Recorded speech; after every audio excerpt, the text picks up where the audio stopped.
Welcome, everybody. My name is Christina Egan. I'm the Executive Director of the Greater Portland Council of Governments. And today we are kicking off our summer webinar series on racial equity. Why is GPCOG doing this work? Well, government at the federal, state, regional, and local levels has had a major role in creating the economy and the social world that we live in. In the course of history, government agencies may have made investments and set policy that explicitly in the past and implicitly, more recently, have disadvantaged Black people, Indigenous tribal people, and people of color.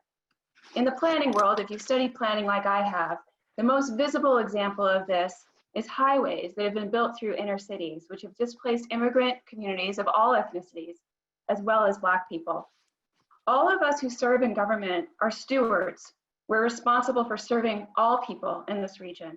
And we have a critical role to play in government, and this requires us to deepen our understanding of the inequities and the unfairness that we have in our region, and also to take intentional actions to advance racial equity. With the death of George Floyd in May, the US has seen the largest protest movement in history, according to several polls that I read last week. We are being asked by this movement to understand and to take action. Now, the Greater Portland Council of Governments' work is to build sustainable and shared prosperity, and I want to focus in on this word shared for just a moment. To me, it means that we are all better off when everyone has an equal opportunity to learn, to earn, and to be healthy. Our member cities and towns in this region have a history of working together on many issues, from waste management to homelessness to building the economy.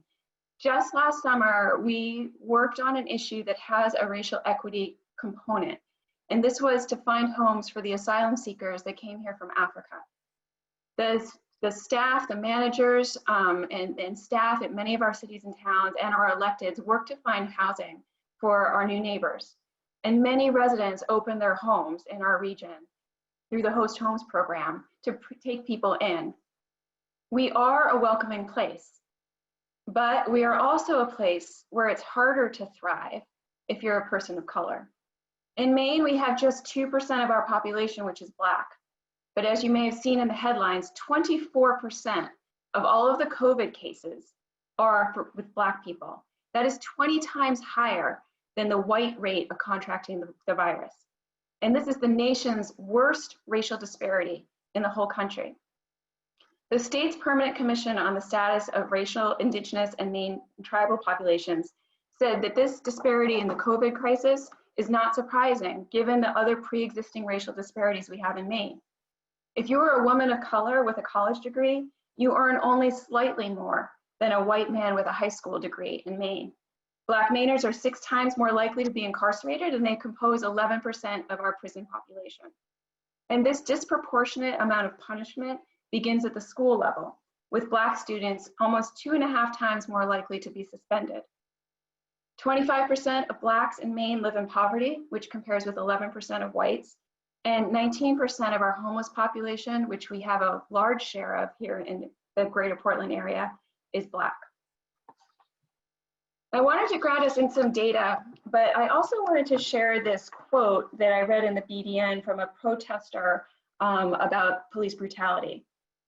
He said, while some state lawmakers have called for more information to pinpoint where prejudice occurs in the criminal justice system, organizers said they don't necessarily need more data to know that race plays a role in policing. They wonder why their stories are not enough. So to help all of us who are white better put ourselves in the shoes of a Black person in Maine, Tori Pelletier on our staff is going to share her story of growing up as a Black girl in Brunswick and then a Black woman in Maine. Many of you already know Tori. Today is actually her 1-year anniversary with GPCOG. She's been a huge asset to the region. I know many of you who've worked with her know that. She has done many events planning, many coffees with COG. She's done our office management, of course. But since the pandemic started, she has helped out with our small business loan program, and she is now the project manager of our racial equity work.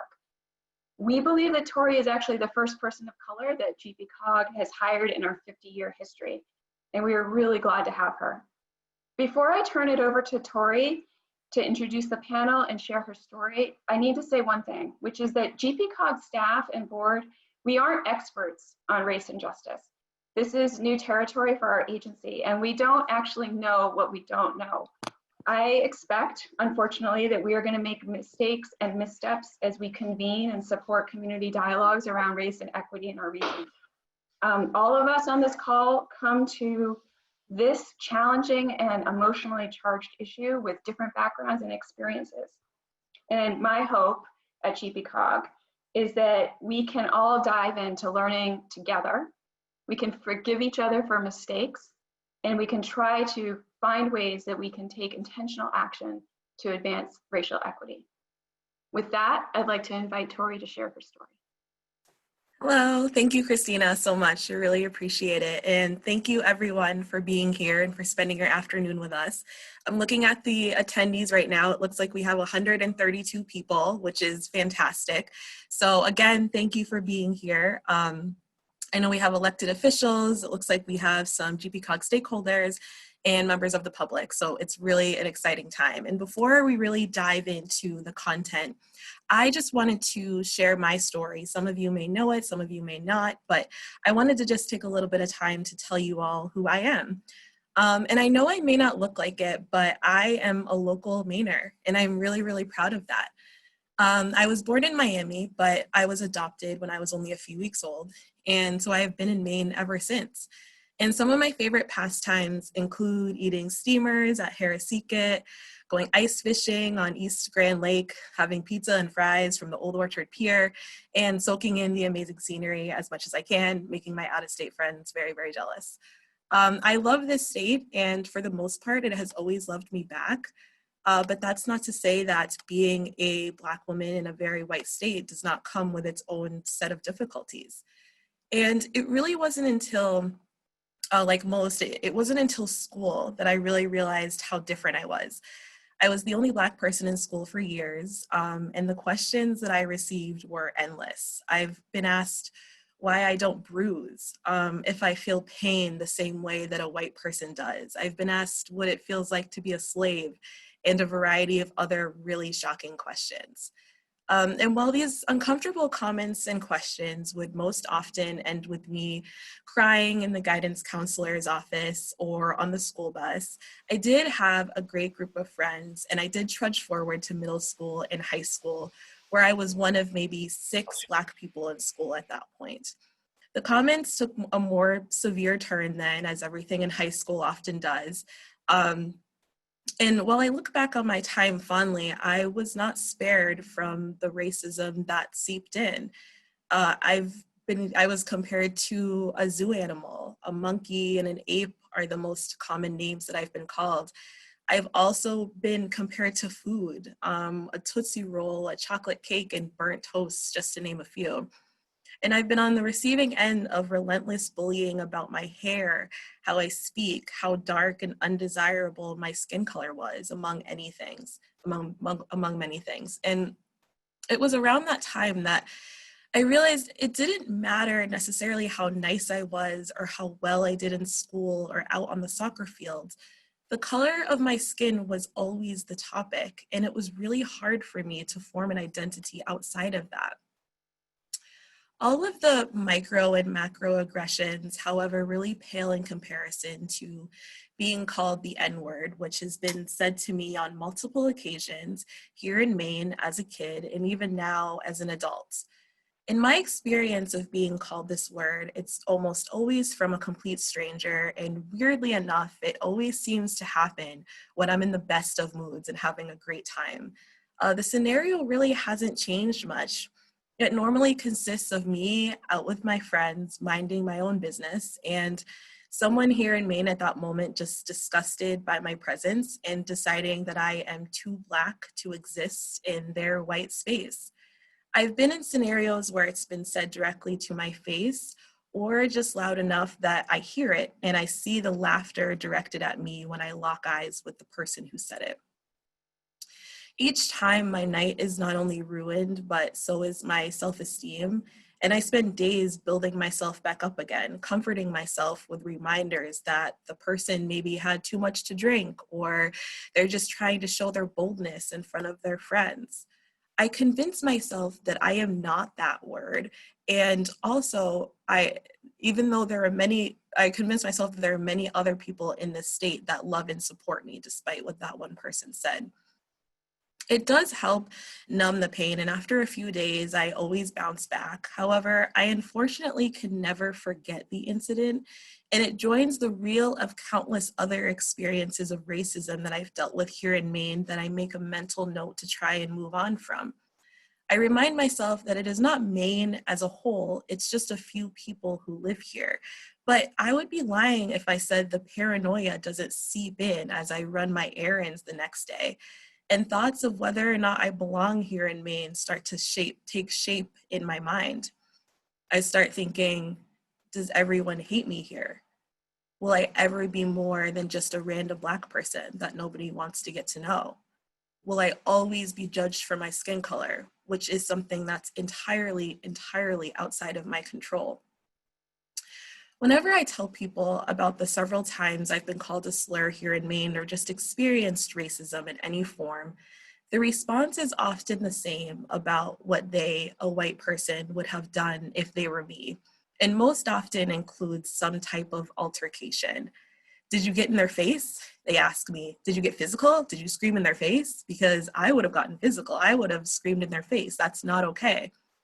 And I smile and I nod, allowing them to be the hero of the scenario they'll likely never be in, while also envious that they have the luxury to even consider any type of altercation as a viable option to combat racism.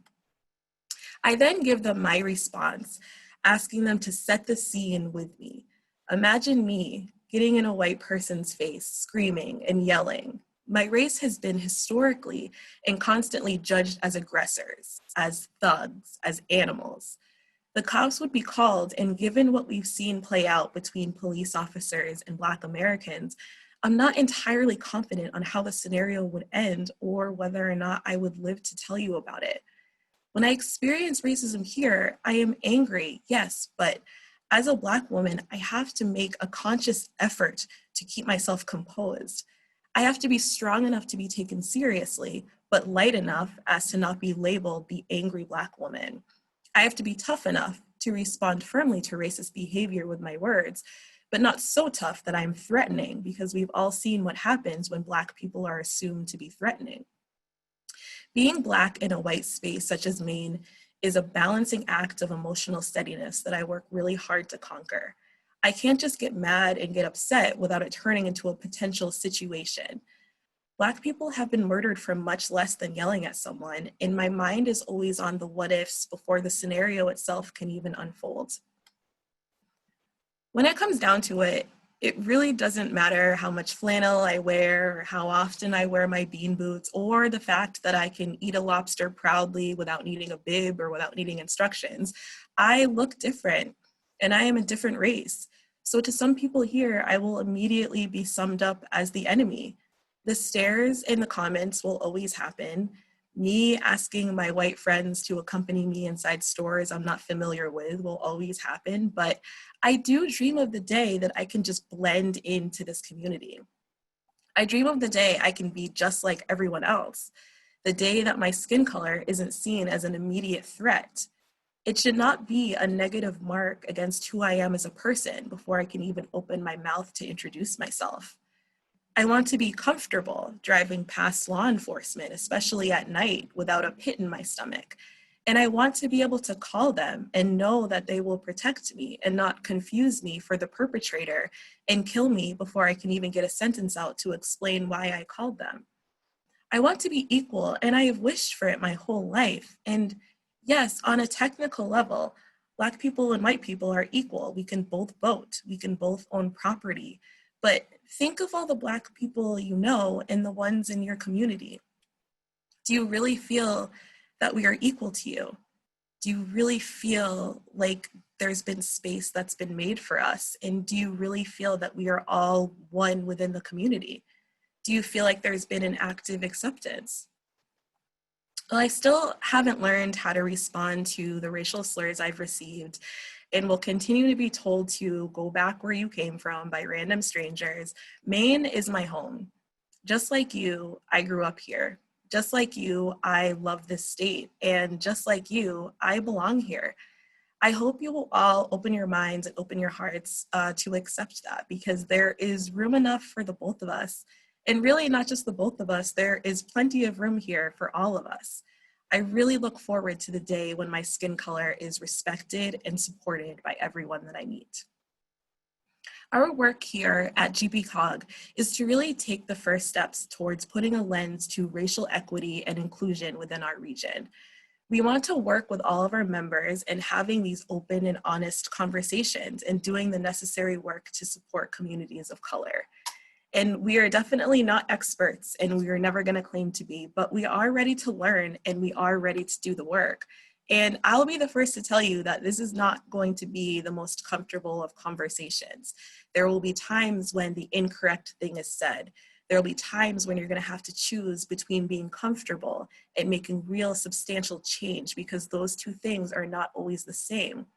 It is definitely a choice and it's definitely a lifestyle change, but it's one that we're really hoping that you make with us as we dive into these long overdue conversations. The best way to tackle something new and unfamiliar is really to just meet it head on. So I look forward to hearing from all of you as we continue to scope our work plan internally, put procedures into place, and work to become a better and more supportive and more inviting place for all minorities. So without further ado, we have a really exciting program for all of you. It looks like there are 144 people here that are joining us. I know that some of you have questions, but we are going to wait until the end to do a question and answer period. So just save them for the end of our program. And it's my pleasure to introduce our fantastic moderator who will be facilitating this panel. His name is DWAYNE Marsh. DWAYNE has facilitated over 500 conversations regarding race in local government. And he also just completed a 4-year term at GARE, the Government Alliance on Race and Equity, as Deputy Co-Director. GARE works to normalize conversations about race and help local governments advance opportunities for all. So I'm really happy to have DWAYNE here to give a more in-depth look at the role that government can play in advancing racial equity. So we're gonna wait for DWAYNE to come up on screen, and then I will let him take it from here. And there he is. DWAYNE, go ahead and take it from here. Good morning. Thank you so much, Tari, and thank you, Christina, for those really outstanding and powerful openings. And just to say that I may have facilitated 500 conversations on race with government officials in different jurisdictions, and we'll talk about that. But I learn something every time I have these conversations, and today already has been no exception. So thanks so much for setting the stage for this conversation. I'm going to be helping us think about the framing around these questions of race and equity and government, and then handing over the conversation to two really powerful speakers who will share their own experiences about that work. And I'm going to use a slide deck to begin, so I'm going to go ahead and share my screen to be able to do that, if you will. Oh, it looks like I'm disabled from screen sharing. Can I get the power? There we go. And we will get underway. So I should say a little something about myself. I grew up in the semi-segregated South in the 1970s, and I was surrounded by civil rights legends, actually, people who desegregated the Virginia schools, who actually fought legal and political advocacy to make sure that we could see equity as a way of life. And I just thought that's what people did for a living. And then I went off to school in the Northeast and realized not everybody does that for a living. But I decided I wanted to pursue that work. And so I've been doing a career in racial justice in a number of ways for the last 27 years. And so today, what I hope to help us do is get some understanding of the role government plays in contributing to racial inequity and our responsibility to advance racial equity. Develop a little bit of a shared analysis on the issue of racial equity in government, and gain increased understanding of how the public sector can advance racial equity. At a glance, we've just heard amazing introductions and how we wrestle with this moment. I'm going to spend about 20 minutes giving a little bit of a primer on governing for racial equity, and then we'll have some reflections from the field. Bill Webster, who used to be a Lewiston Superintendent of Schools, will be on board, as well as Claude Rwaganje. He is a city councilor at large of the city of Westbrook, amongst many other roles that he plays. And then we'll have a little time for dialogue with the presenters and questions for moving forward. Always like to talk about the learning environment. Even in these virtual settings, we heard about how this can be an uncomfortable topic. So just making sure that we have a way to have that conversation. Take space, make space means when you're in conversation, make sure that you have room to learn and experience. Make sure that you share your perspectives, but don't take too much of the air. Anticipate that discomfort that was described before, because sometimes that means you're in a growing edge. You're learning something that you didn't know before, didn't recognize, and it's helping you to evolve your work. We want to build and maintain brave space. This notion that, in fact, taking on the work of addressing race is a courageous act, and that's the posture we want to have as we get into this activity and these kinds of conversations. Own and honor your emotions. You will feel things deeply, and you need to have a good sense of where you are in that process to be able to be an active contributor, participant in a conversation, and when you need to take space, knowing that you need to do that.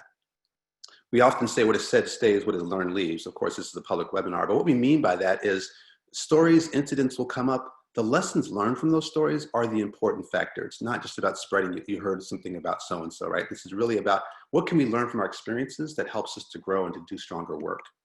And of course, embrace virtual space, which can mean, interruptions in Zoom, awkward pauses, etc. So those are the environments that we like to build.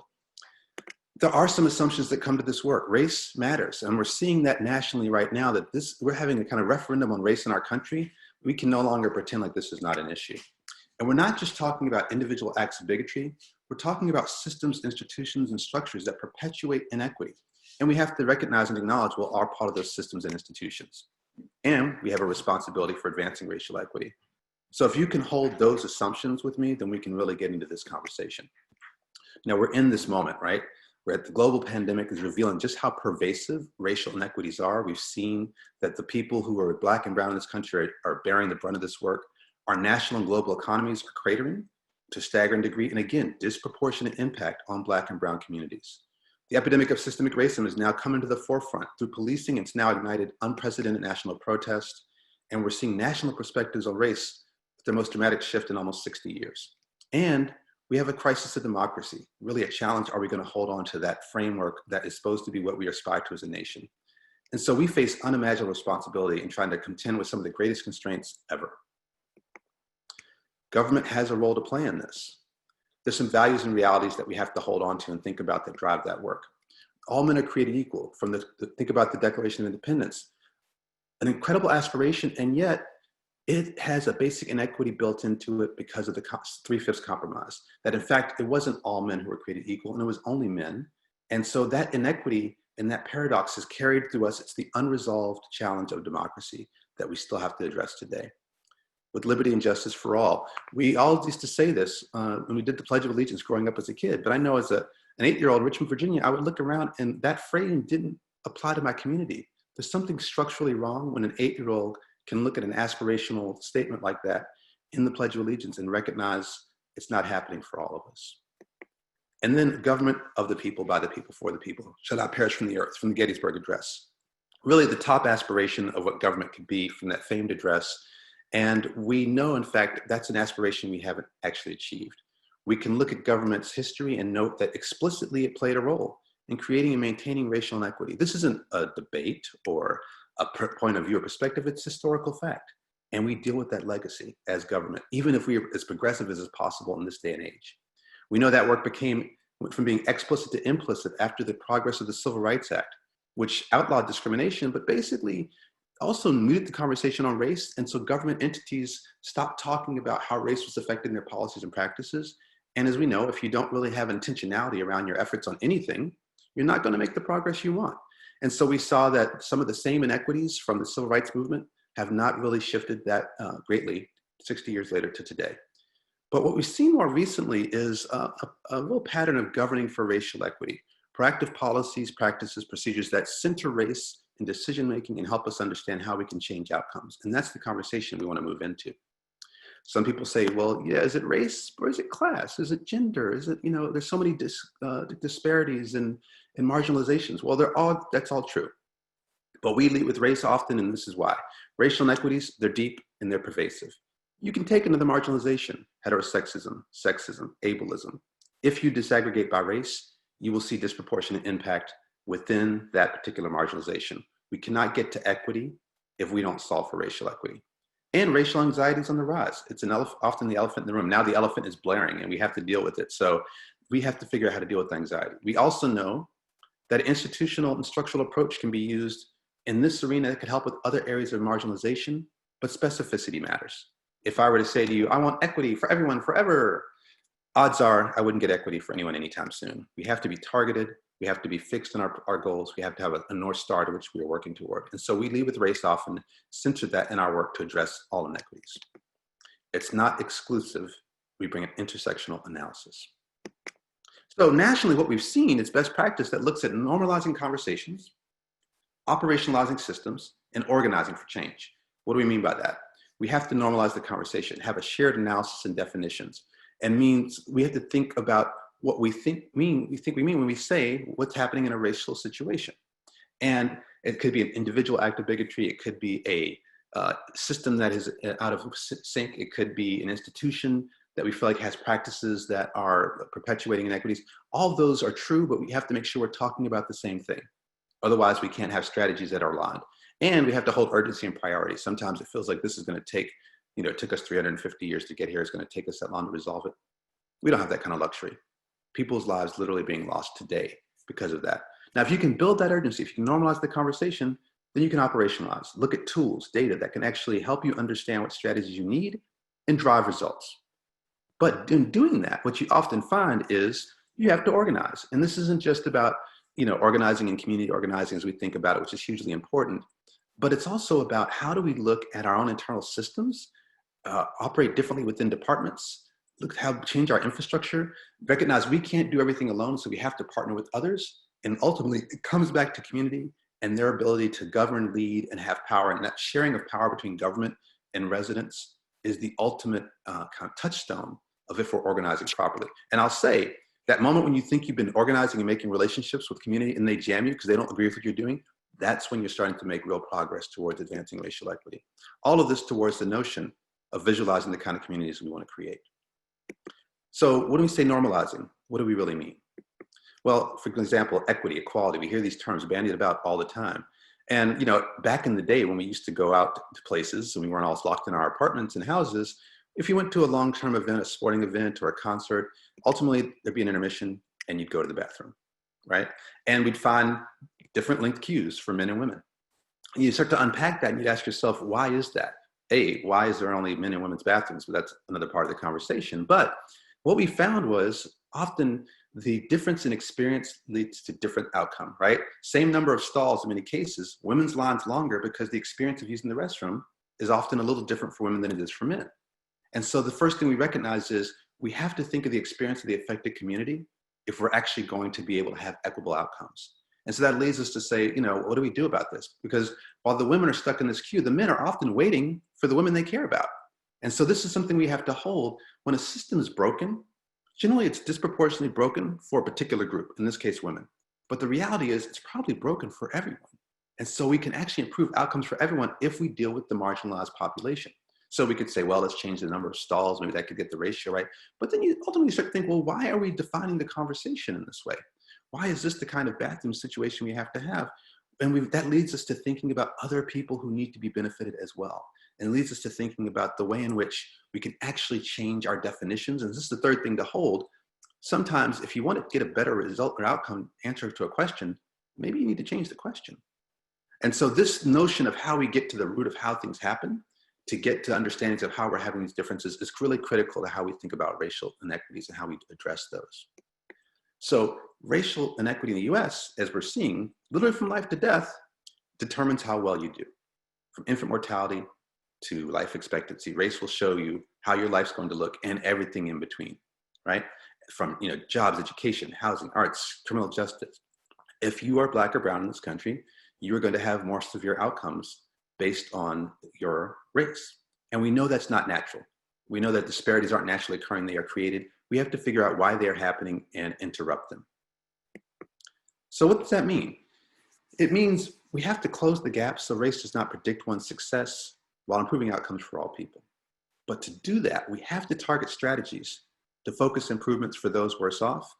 We have to move beyond services and focus on changing policies, institutions, and structures, right? So if I said in Greater Portland's Unified School District, I wanted to address equity, and the whites were achieving 75% graduation rate from high school on time, African Americans, Latinos, Native Americans were graduating at 55%. Success would not be that everyone graduates at 70%. That would be compromise. We want to see everyone graduate at 80, 85, 90%. But to do that, we have to figure out why are certain populations graduating at a lower rate and address that, or we'll never get to the goal that we want. I was reflecting, I was in LA once doing a conversation, and one of your own, Bayard Love, was there, and he was talking to more than 700 managers for the 111,000 employees of the county of Los Angeles that started to embark on this journey a couple of years ago. And he said, I'm from Maine and we're very white. And we used to think that we were white because we didn't have any racial, so white, we didn't have any racial inequity. He said, and then one day we realized maybe we're so white because we have racial inequities, and that's why people aren't here. And so it's really important to think about that and that notion that we have to understand the most marginalized, the most invisible in our communities to figure out how it is that we can improve their lives. So a couple things I want to make sure we hold as concepts as we hear from our speakers. Many of you, I'm sure, have heard of diversity, equity, inclusion, and this is an important foundation to build on, and you do this work. Some of you probably have been involved in these kind of initiatives. Recognize it's a foundation, but it's not enough, right? Often equity is the silent part of this, right? We'll do diversity work and inclusion work, we don't get to equity. Diversity just measures the quantity of people in the room. Did we get the mix changed? 40 years ago, if we were having this conversation, there may be no people of color in the room. That's not good. And we have changed and moved that significantly. We've improved the diversity. It doesn't guarantee we get the outcomes we want. Then people got in the room and we said, well, are they having agency? Can they actually influence the conversation? Are they able to share their perspectives? The quality, also important, but again, does not guarantee the outcomes we want. Equity says, we're going to start with the focus on justice, the outcomes we want to see, and figure out what it will take for us to get there. And that's really what's important for us to think about when you hear about diversity, equity, inclusion. Now, we could spend the whole day talking about bias, but we're just going to take a minute. And I'll just say, we all have bias. This is a scientific fact. It's how our brains function, the making judgments and comparing one thing to another. But the thing to hold is that some kinds of bias can actually be harmful. And so in the work of governing for racial equity, we look at two kinds of bias in particular we have to be vigilant for.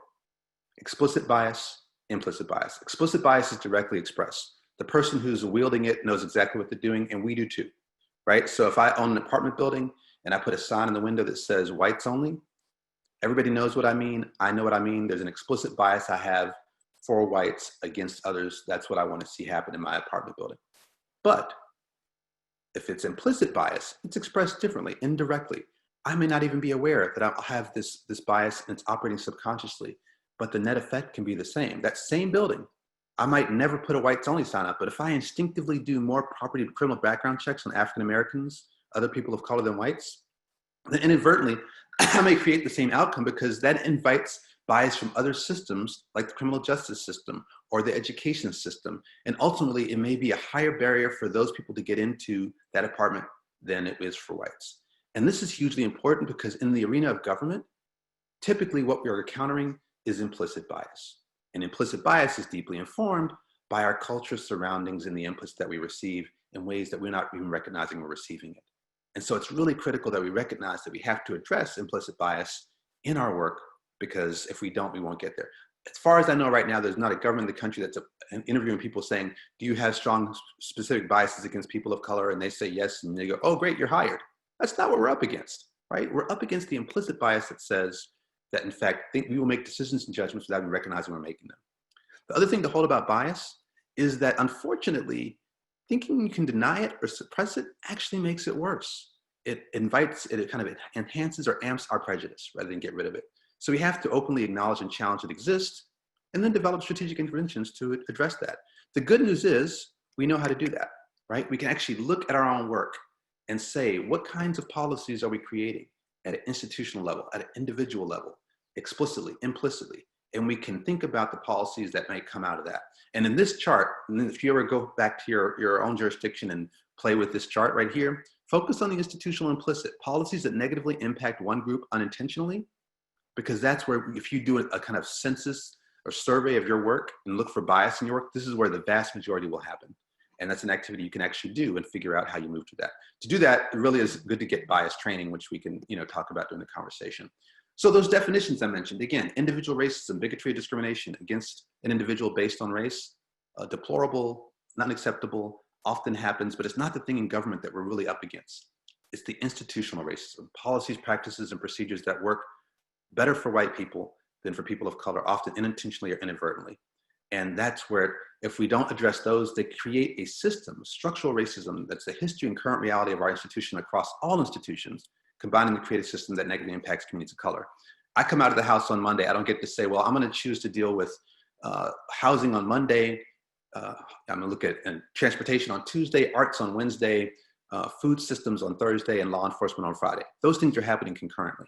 And if each of those systems has bias, has discrimination, has policies that impact me along the way, it creates an oppressive environment. It's gonna be very difficult for me to survive and prosper in this country. Now, other thing about this is, again, asking different questions. Often we fall into this frame of blame, and what was the intention, what prejudice did you have, and what the grievances are that you have. Those things are real, but if we start to think about cause, what causes our inequities, what are the effects of those inequities, impact matters. What systems are as responsible, what are the solutions? It can elevate the conversation to a place where we can actually start to take action. And that's really important for us to do. So I want to spend just a moment talking about how, if you could normalize the conversation, and that was 17 minutes and 10 seconds of a 2-day seminar. So we really flew over that. But if you were actually to start to operationalize the systems, what would that mean? It would mean that the institutional policies that we tend to create would start to have equitable impact. That the Federal Housing Administration wouldn't have created policies like the GI Bill that actually only gave 3% of its money to soldiers of color returning home, and set up the middle class structurally in the 1940s in a way that we were guaranteed to have the inequities we see in neighborhoods today. That the interstate system wouldn't actually have become a pathway to segregation and ultimately displacement and gentrification, ultimately revitalization that displaces communities. That our location of city facilities would not be able to know that when you look at this map of DC and you see those trash transfer stations all in the dark green, you know who lives in those neighborhoods. That would not happen if we actually were to operationalize racial equity. And so there are tools you can use to keep race at the center of decision-making for your policies, practices, and individual culture, organizational culture. Thing to know, these are not just made up. They've grown from a field of practice. They're now being adopted widely in the public sector. The organization I worked with, GARE, now has more than 200 members of all sizes working across the country to figure out how to use these. And it benefits from improved transparency with community partners, and it's critical to employ in times of crisis. So it really helps with this notion of operationalizing systems that I talked about. And it helps us to actively insert racial equity into the decision-making process. Now, everyone should be able to use these tools. Elected officials, government staff, community, to be able to communicate and move that work. And briefly, what I want to say about that is that it helps you to actually change your decision-making and make the cumulative impact of many small choices to be as significant as the impact of big decisions. There are multiple steps in applying racial equity analysis. We can share with you, everyone in the call, a couple of options for that. But in essence, it is looking at the desired results you want to achieve from a racial equity perspective, understanding what the data tells you about that incident or situation, what data you're missing, real authentic communication and engagement with community. Then only after you do those things do you start to talk about what strategies could advance racial equity, and think about how you mitigate for unforeseen circumstances and bring in partners, because we know it's going to have to be complementary work. Think about your implementation plan and make sure it's feasible, and make it feasible. And then how do you communicate and keep accountable, in fact, so you can restart the process. And if nothing else, you want to be sure to ask the question, who benefits, who's burdened by this decision? That alone can be a transformative conversation for you in doing this work. So that's the frame I wanted to share with you around thinking about this work. And I know we're gonna have an amazing conversation with our presenters. And with that, I think I will turn it back to Tori to introduce and cue up our first reflector.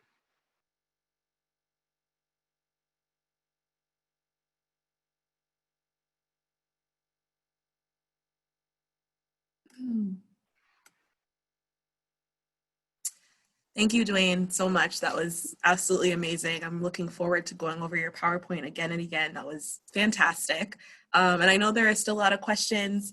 And again, I do want to just reiterate the fact that we will definitely try and go into a question answer period at the end of the webinar, just to give everyone time to present. But DWAYNE, thank you again so much. And going right into our first panelist, I have the pleasure of introducing Bill Webster. He is the former superintendent of the Lewiston School District. Bill was nice enough to share his time with us, and he'll be sharing his own personal story and experience of dealing with race and inclusion. So I really look forward to hearing from Bill, and we will wait to see if we can have him pop up on the screen here, and then I'll let him take it away.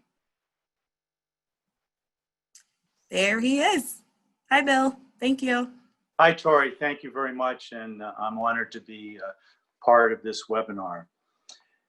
I am white, obviously. I'm a male. I was born and raised in Maine, went to school in Maine, and I'd like to share some of my experiences that may represent a road that some of you have already been on, maybe some of you are yet to be on it. Maybe your road will be different, but hopefully you'll learn something from me. I'm going to share 6 or 7 things of what I used to believe and what I believe now. And in doing that, hopefully you'll find some insights that are helpful to you. So I want to emphasize that this is my story.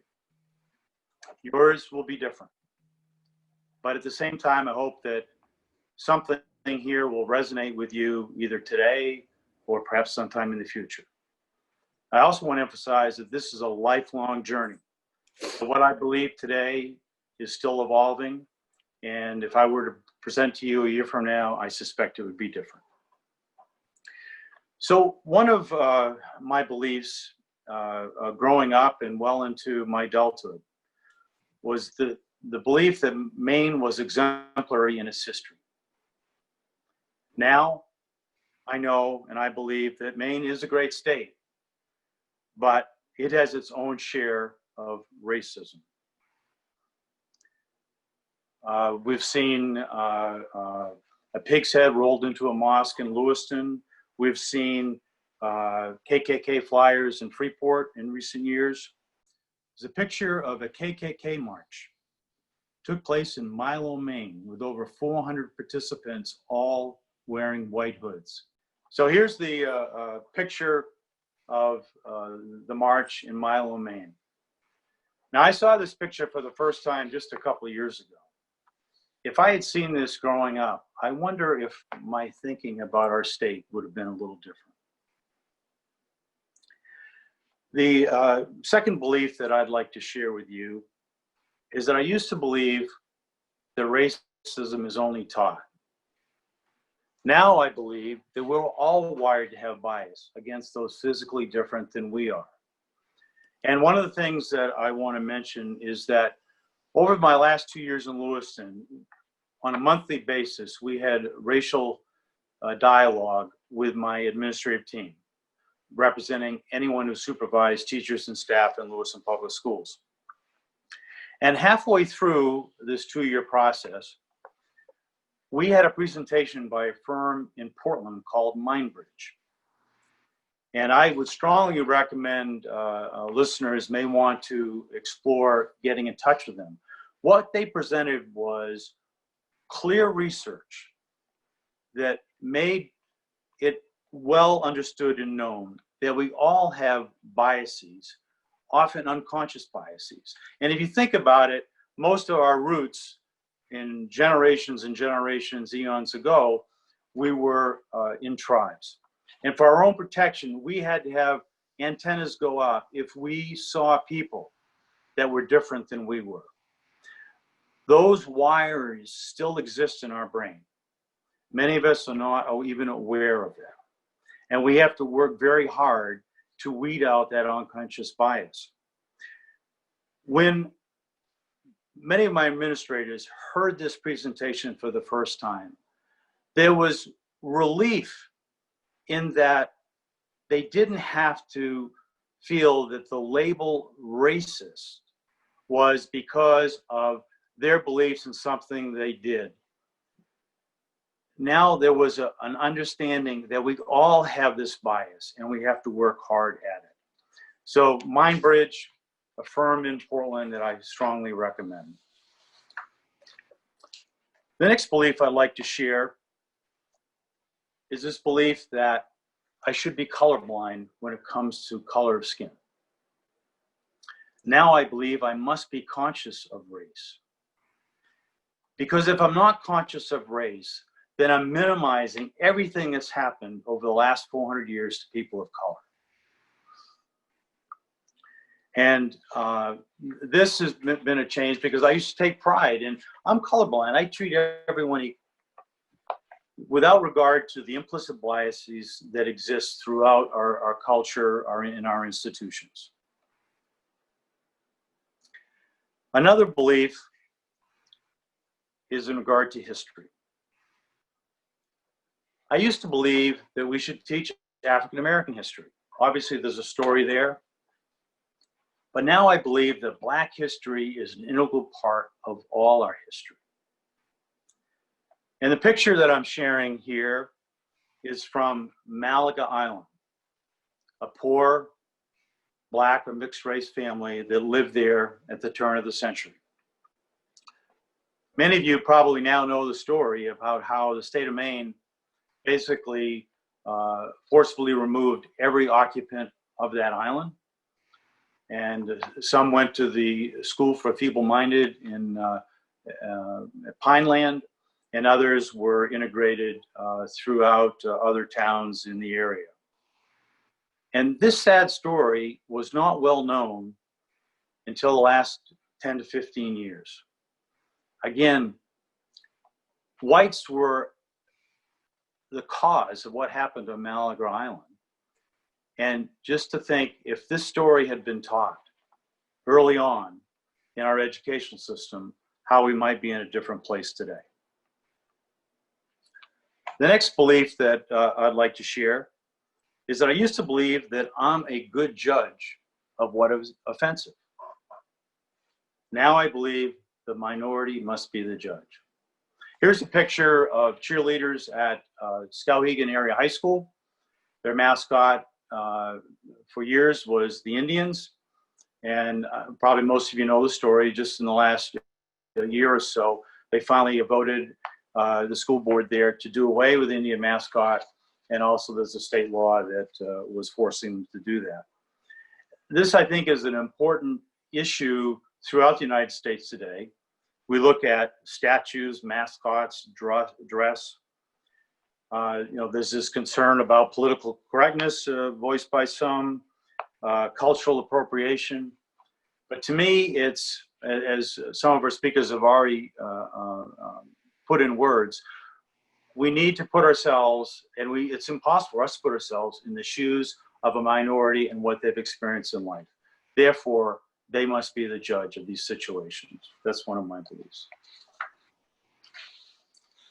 The next belief I'd like to talk about is white privilege. I used to believe that some poor whites do not have white privilege. Now I believe that all whites have white privilege, although I do wish that perhaps there were a different word.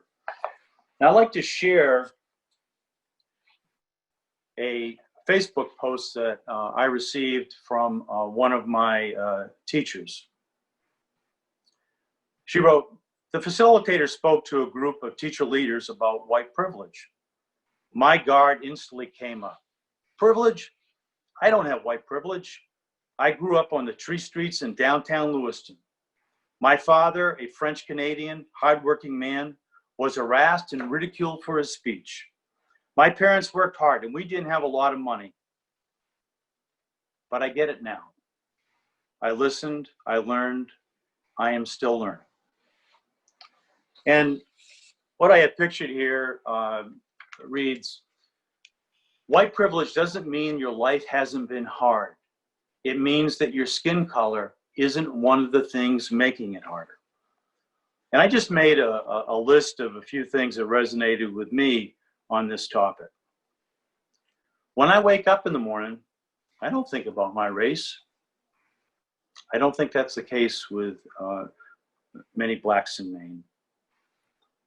I can dress casually and still be treated with respect.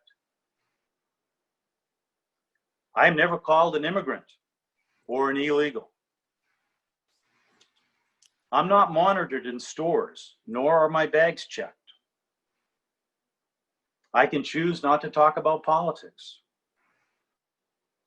I'm not held accountable for others in my community. No one questioned me about whether I was qualified for my position. And then, as a white, I'll be never labeled a terrorist.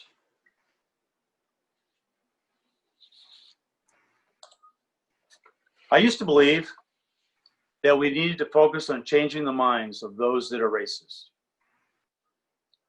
And because growing up in Maine, perhaps it wasn't until I got to college that I started hearing racist jokes and seeing a few examples of racism. And in my mind, it was, these individuals are doing something wrong and we need to focus on changing those behaviors. It wasn't until much later in life that I realized the systemic racism that is found in most all our institutions, in our numerous laws and regulations and practices. And my belief now is that we need to weed out that systemic racism. Among the books that we read with my administrators, and there are many books out there, I'm not necessarily recommending one book, but was a book entitled Waking Up White. And this notion that, again, whites, when we wake up in the morning, we don't think about our race, but if we did and better understood why we are where we are, we would realize that the GI Bill discriminated against people of color. Many things in the New Deal discriminated against people of color. The fact that the New Deal exempted jobs that were typically held by Black Americans. And this is what we need to be focusing on. And I think so many of you as leaders in your communities are in a position to focus on the systemic racism. Now, I see 3 steps to change. There are at least 3 things that resonated with me in our work at Lewiston. One, we needed to better understand, to use data, including anecdotal data, by race. We needed to reflect on the information. We needed to have training and a dialogue with those people that were going to use it. And then we needed to identify action steps. So among the things we did in Lewiston was to begin to track students by race, relating it to discipline, relating it to course completion, grades, graduation rate, and similar data. We also began to track race by employment, including candidates that were interviewed, hires, and our overall employee census. It was clear we could not argue that a greater percentage of our Black students were being suspended. We were fortunate that we didn't see a difference in graduation rates, and that was in large part, I think, due to our ethnic community that was so committed, our immigrants that were so committed and saw education as the key to their children's success.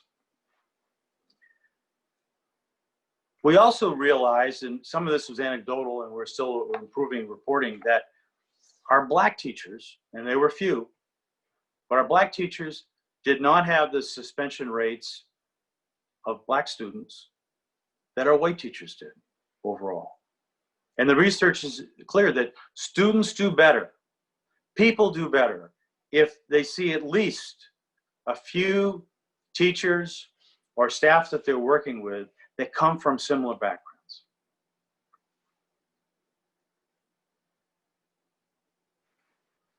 In our dialogue, 2 years of dialogue with administrators on a monthly basis, including book reads, guest speakers.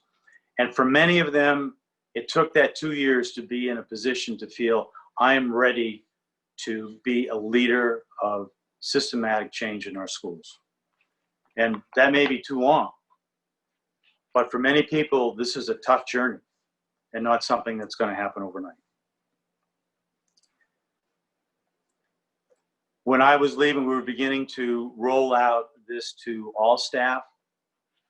But just like this notion of white privilege that I've already talked about, staff needs to be trained to better understand that, to better understand about if they are white, no matter their circumstances, that they have white privilege. In terms of some of the action steps that came up that we did, we implemented and are still in the process when I left a year ago of implementing restorative practices, restorative justice in our schools. This is the same type of program that has been discussed and sometimes used by law enforcement in our prison system, and something that starts out with getting to know people, to understand who they are, where they're coming from, and to hear their viewpoint before we jump to conclusions. We also worked with USM in their urban teacher development program. Teachers that are going to be working in urban environments are dealing with different situations, and that's an important program for at least a community like Lewiston. And something else we did was we took the initiative in identifying staff or residents that were interested in becoming teachers, but had a road to go down before they got there. And we instituted a teacher diversity initiative. It was, while it was still open to everyone, we had about 15 positions per year, and the vast majority of those were immigrants and other people of color. So that is a little bit of my journey. I hope that you find something there that is helpful. And if something comes up and you would like to email me, it will be on the website, I believe, but bwebsterjr@gmail.com, bwebsterjr@gmail.com, and I'd be pleased to offer my insights, however narrow or focused they might be. Thank you very much. Thank you, Bill, so much. We really appreciate that. And again, just to reiterate what he said, we are going to put this up at the end, but any questions that any of you have for any of our panelists or any of us at GPCOG, we'll put an email up that is our general inbox so that you'll be able to send us any questions that you have, or if you'd like to get in touch with the speakers, you can send us a request and we'll try and put you in touch with them. So we'll put that information up at the end as well. So thank you again, Bill. Really appreciate your time. And our last panelist, last but not least, is a familiar face that I'm sure many of you know, Claude Rwaganje, Westbrook City Councilor. He'll be sharing his experiences living in Maine as an elected official of color and as a father. And Westbrook is one of our member municipalities here at GPCOG. So again, a familiar face. We're really excited to have Claude here with us, and we will hopefully get him up here on screen, and then I will let him take it away. There he is. Hello, Claude. I'll let you take it from here. Thank you, Tori, for a wonderful introduction, and thank you, GPCOG, for giving me this opportunity to share my personal story and to join this important conversation to talk about race, racial equity, and inclusion. It's a very hard to follow Tori, Bill, and DWAYNE. I think I'm intimidated here, but I'll try my best. I was born and grew up in the Democratic Republic of Congo. I came to the United States in 1996. I encountered many barriers, including but not limited to English language or snow, coming from Congo where it's 70 to 90 degrees year round, and coming to a minus some degrees, it was also hard. Some culture shock, and also being away from my own families was very hard. You can imagine going to a foreign country, how it will look like when you can't speak the language, you don't know the culture, and you don't look like those people that you're going to live with. Don't take me wrong. Maine is a nice place to live and a nice place to raise children, but it has also its own challenges. After 24 years, I'm still facing some integration challenges. Today, I was asked to talk about my personal experience as a person of color, a father, and elected officials and immigrants. Let me share a little bit of story. Early this March, in March of this year, I was invited by the Robert Wood Johnson Foundation to the annual conference in Mississippi. The conference was great, and I was very impressed by the wonderful presentation from people from all over the world. But I was shocked to see something I have never seen since I came to this country, which gave me a sense of other part of the country other than Maine and northern Maine. As soon as I entered the taxi cab, the driver started telling me about the history of Mississippi. And within 5 minutes, I saw a Confederate flag floating at the city hall. I asked him why this flag, which I know its history, is still up at the city hall. He replied by his own word, and I quote, "The legislature and even voters have tried a few times, but they have failed to shut it down." And he said, I quote again, "To some white people, mostly white supremacists, it was symbolic, but to Black people, it was bad memory about slavery." I was very pleased to hear that last week, Governor signed bills to remove that. But it was not an easy task. It came after many people have tried so hard to advocate, including some sports, to say they won't play any sport in that state unless the flag was removed. It's hard to talk about race and social justice and equity without talking about the long history of racism, like what I just said. And I don't think I'm qualified to talk about this history, as Tori has said, DWAYNE and others. But let me share my family experience with the killing of George, which, by the way, I know many of you know. It was horrible, painful, and hard to watch, especially when we had to watch it with our own children and to be able to answer the questions from our children. And what is this? And why is this happening? I was curious to understand why this incident happened.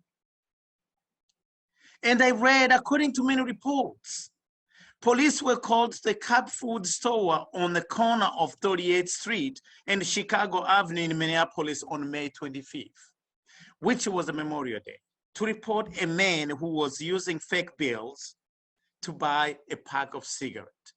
I want to highlight this word, a bill and a pack of a cigarette, according to 911 transcript. Watching what happened in that video, if you haven't watched it, please, I will ask if you review that again to understand the pain and what a man, a husband, a Black person went through because of $20 bill. It's painful. It's very painful.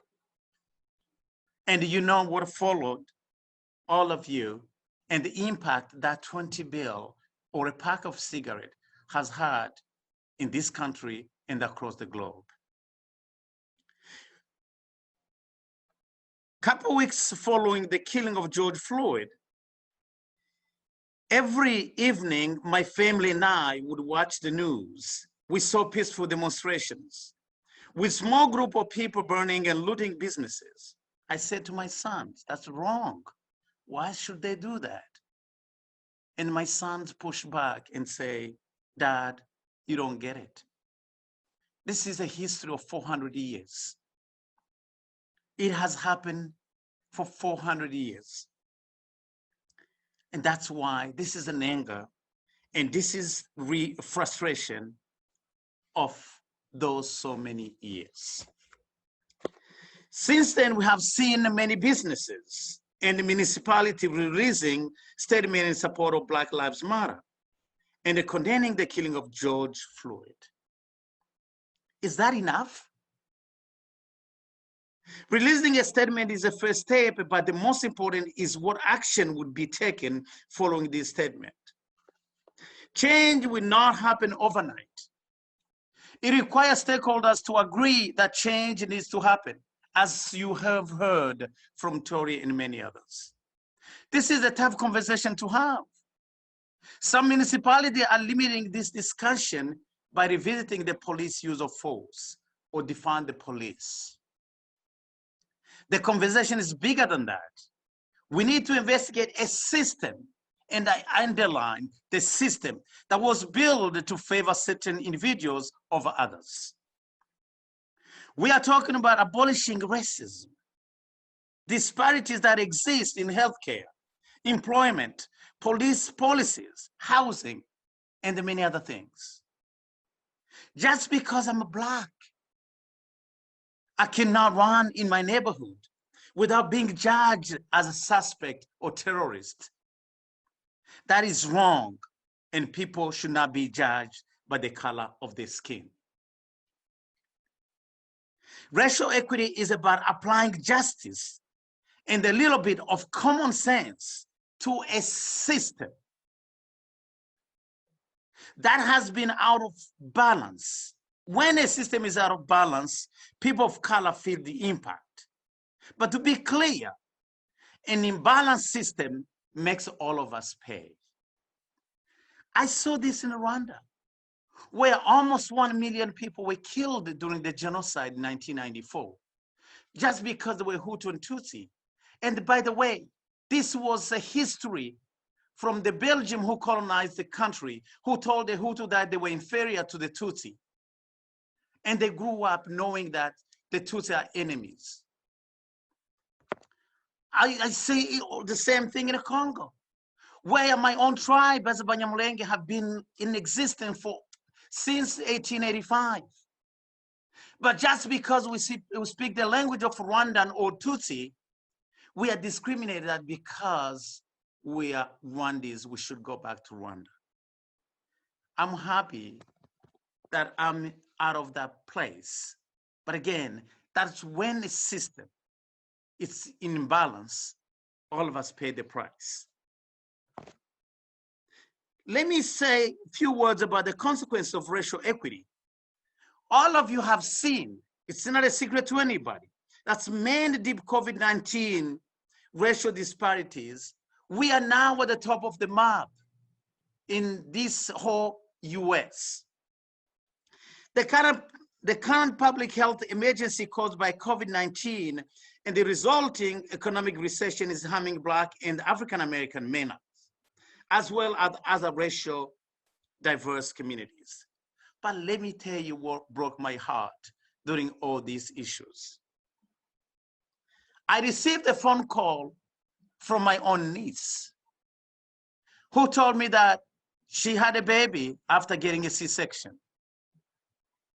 And the same day, her husband was testing COVID-19.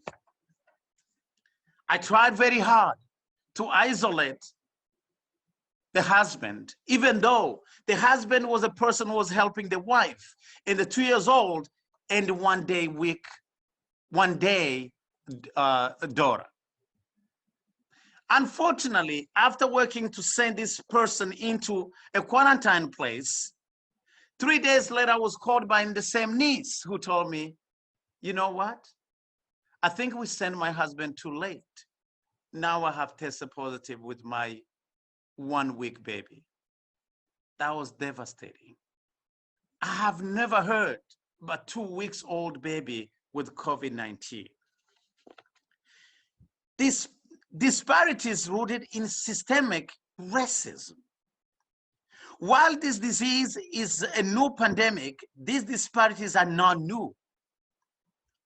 Black, African Americans communities, Latin communities, and other communities of color are at great risk of COVID for many reasons, including but not limited to lack of access to comprehensive health care that can prevent or manage chronic disease that make people more vulnerable to COVID-19 disease, like diabetes, heart disease, and asthma. Language and culture barrier can make it a challenge for immigrants and other people of color to participate in testing and contact tracing or get appropriate information about the virus. Working frontline and high-risk jobs that do not allow for social distancing or have high contact with the public.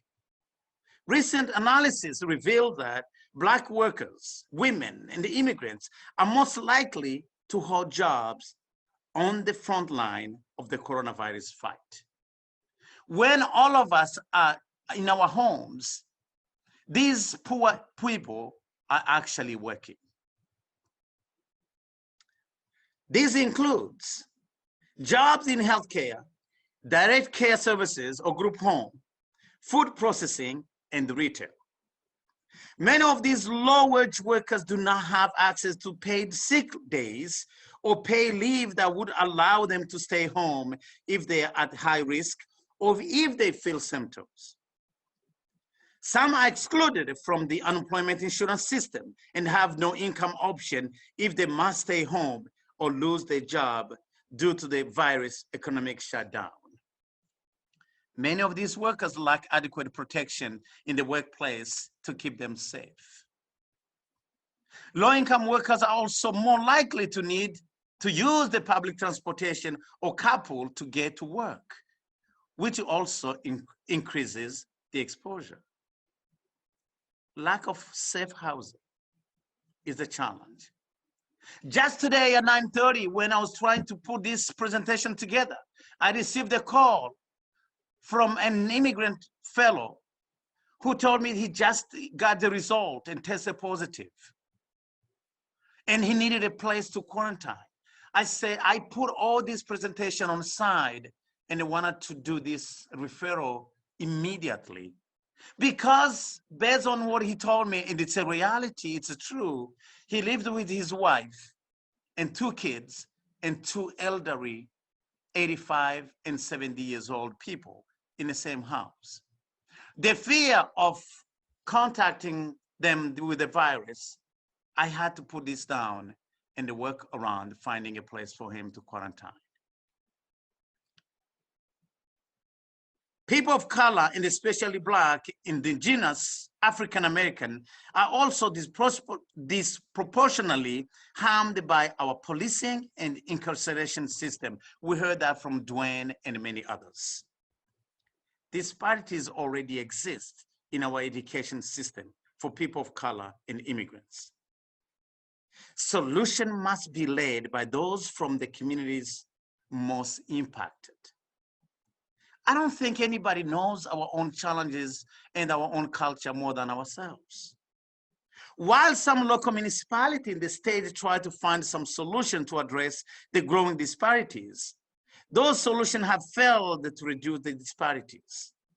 Too often, the department or city decides what they believe are the right solution or create system without adequate guidance and input from the people who are supporting these communities on the ground.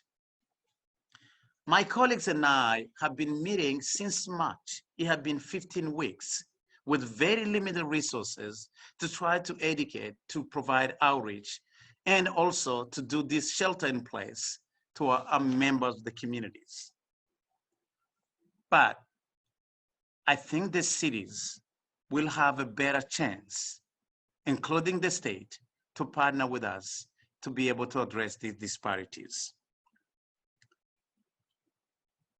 I will urge and ask that the Maine government to confront and end these harmful disparities. We must acknowledge, as a growing number of states and the municipalities have already done, that racism is a public health emergency. Municipalities should work directly, as I said, with community-based organizations who not only speak the language of the community members, but also understand their culture.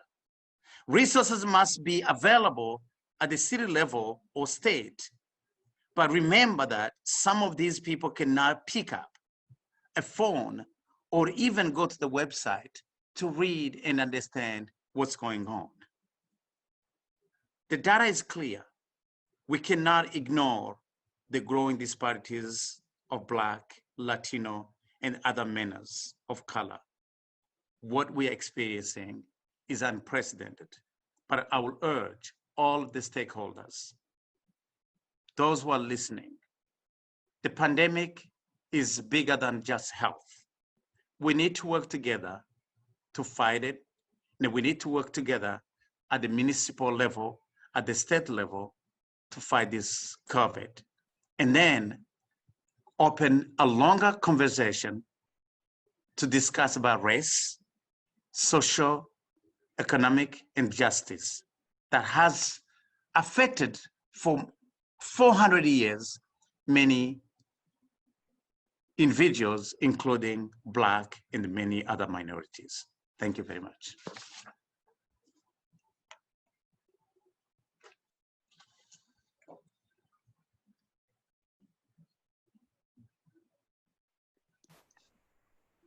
Thank you so much, Claude, and I really appreciate your also sharing your perspectives. We're going to actually take questions in the Q&A box. You can actually type your questions in directly, and we'll get those answered. And I have a couple of questions that I want to ask our presenters as well. But first of all, we have a question. Is your niece doing okay? Someone wanted to know if how she's handling the situation right now. Claude, that's to you. Yes, that was about probably 4 weeks ago that my niece and her two weeks old baby tested positive. Yes, they're doing great, and thank you for asking. However, there are so many, like my niece, like my family members who called today, who are still experiencing the same issues, that needs attention, that needs help. So please, if you can, let us come together as a community, as stakeholders, to address these disparities. Thank you. Great. I'm going to keep you in just a moment, but I have one other question for Claude. And I know that Portland is an immigrant relocation center and therefore has an influx of immigrants coming into the community. And it got me thinking as you were talking, Claude, are there places, do immigrants experience places where they can actually connect and engage with mainstream population so you can start to build some relationships and associations? And if not, do you see how local governments can play a role in making those spaces possible? That's a very, very good question. I remember some of the people probably who are on this call may recall that about 6 or 7 years ago, there was some discussion which actually started by Maine Immigrant Rights Coalition in partnership with some other local businesses to actually have an open discussion.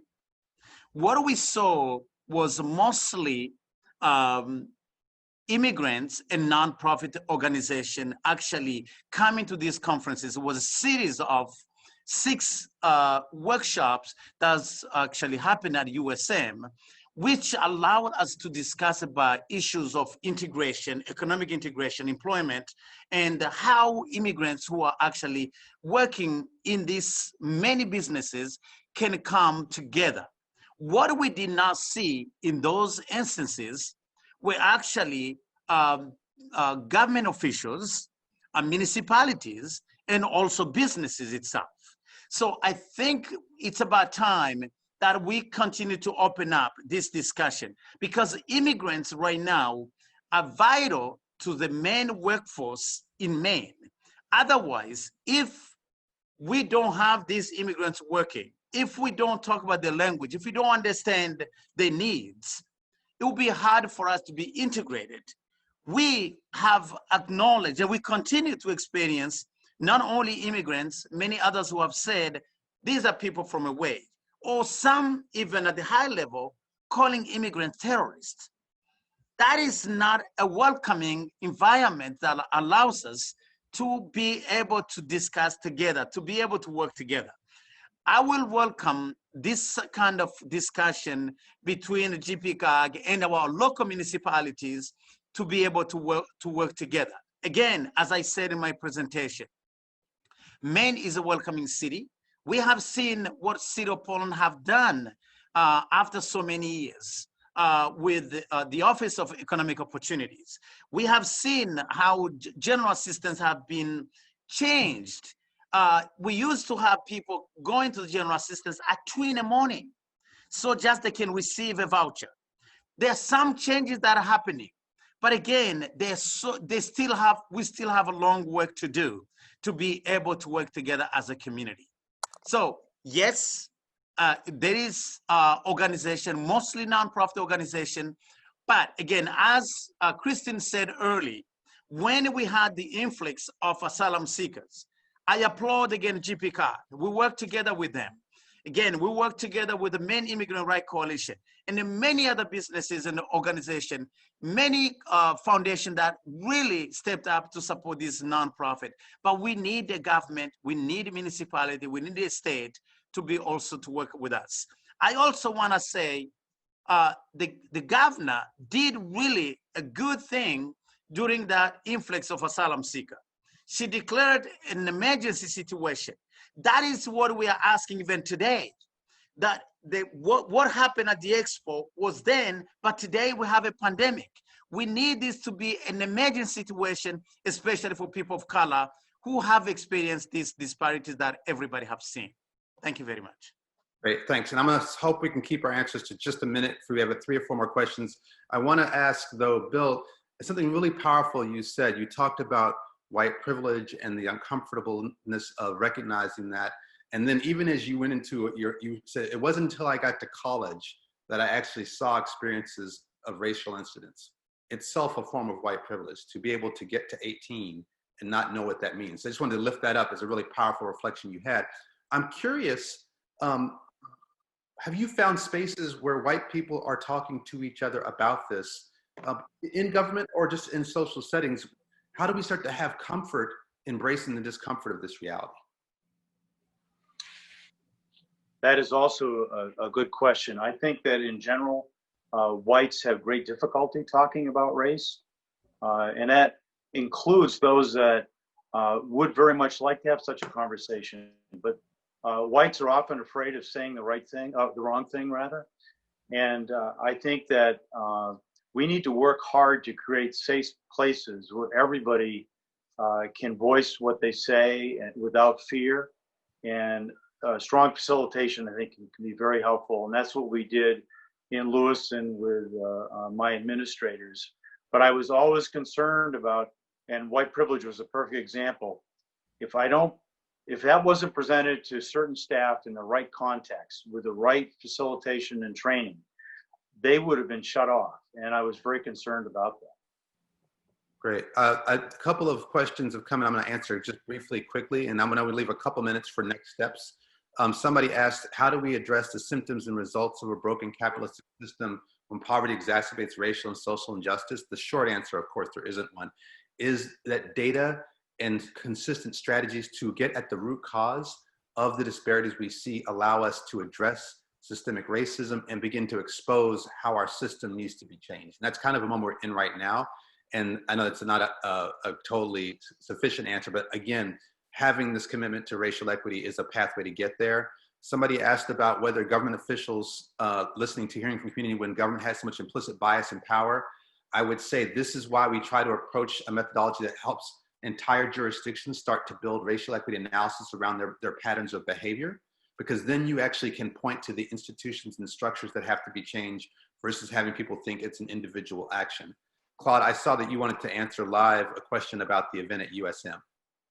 Correct, and I was blinking, I'm sorry. This was the World Affairs Council, of which worked with Maine Immigrant Rights Coalition to actually address the immigration and integration of immigrants. So if you go to Google and try to find the series of immigration services, with the World Affairs Council of Government, you'll be able to see that the series of those webinars that happened back then that I was talking about. Thank you. Great. I'm going to put one more question in the hopper for each of you to take a moment to answer, then we'll turn it back to Tori to wrap up the next steps. And by the way, I think questions that weren't answered in the chat box, I think we've committed to make sure we get answers back to people, so don't feel like your questions will go unanswered. Thank you so much for this presentation. A lot of the conversations addressing institutional racial disparities are geared towards some of the larger cities in Maine. I'm an officer in a smaller town. And part of a local conversation on how to do this in the smaller cities and towns. I'm curious to hear the panelists' thoughts on this question. Any closing reflections on that question as we wrap up? I don't have a good answer to that. I worked in Lewiston, Maine's second largest city, where 50% of the students in school were students of color. I think this shows, though, the importance of having conversation, because there may be implicit ways that some of our smaller communities are contributing to systematic racism without even knowing it. But I don't have a good answer.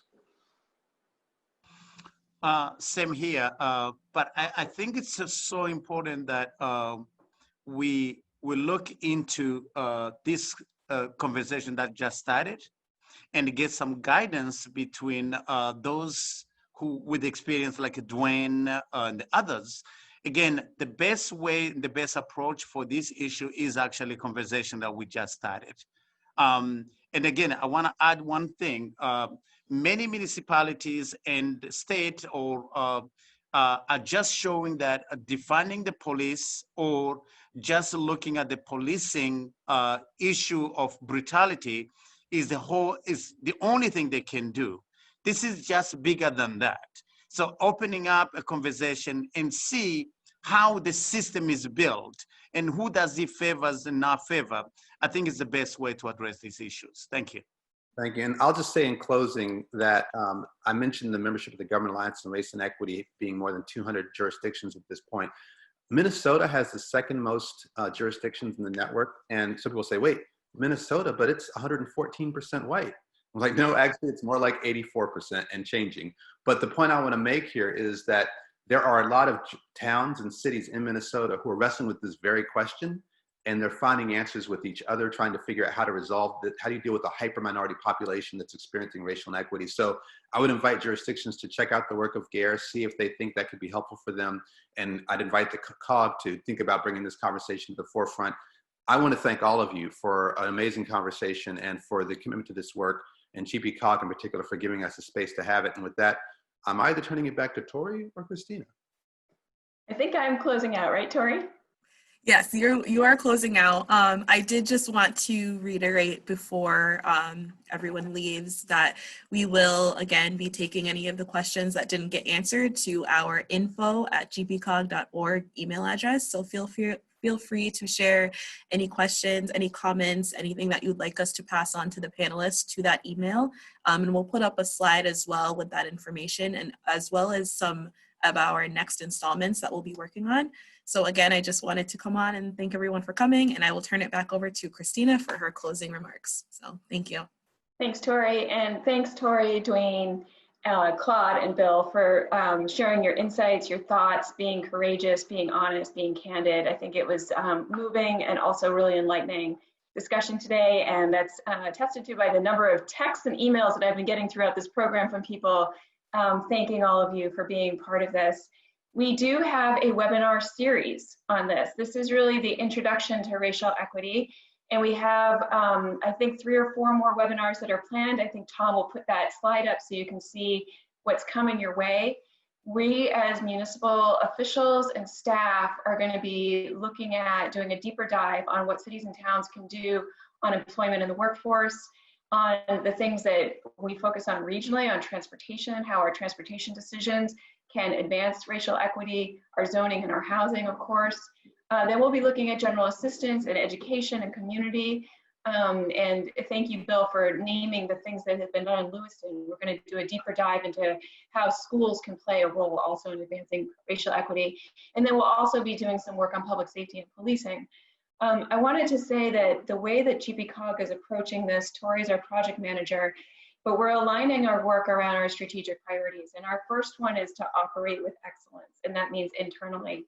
So we as staff are going through our own journey of trying to learn more about this, bringing some facilitated help, taking a look at our hiring practices, and we're also encouraging all of our staff that manage programs to take a racial lens to the work that we do. So we offer small business loans. We do a lot of work in transportation and housing and land use. We're working in economic development. There are a whole variety of things that we do that we think that we can do better if we have an intentional focus on race. And then the last thing is to serve our members. And so we will be doing this webinar series for our members, but we also are curious about whether some of the municipalities would like to do a more in-depth dive, either on a multi-municipal basis or within your own community, to have conversations about racial equity. Again, we are not the experts that can facilitate those conversations, but we can partner with community-based organizations, with other national partners and experts who, and we can help organize the conversation. And Zoe Miller and her team did this on opioid misuse for several of you who have been paying attention. We worked in Falmouth and in Portland and in Gorham to have a municipal dialogue and then an action plan around how to reduce opioid misuse in our communities. And we think that that pilot could be applied for municipal dialogues. So if you are interested in that, and I know several communities have already reached out to us, let us know. We don't have the funding resources to do it, but if we have enough interest, we will go and fundraise so that we can help do that. So in conclusion, I wanted to again say we're approaching this all with a lot of humility because we don't know what we don't know. We appreciate any input that any of you have on what you think would be helpful as the role that we play as a white-led organization. What can we do to work with our municipalities to make this a more just region? So thanks again for participating. It was really thrilling and moving to hear from all the speakers, and I thank you once again. And everyone have a great day.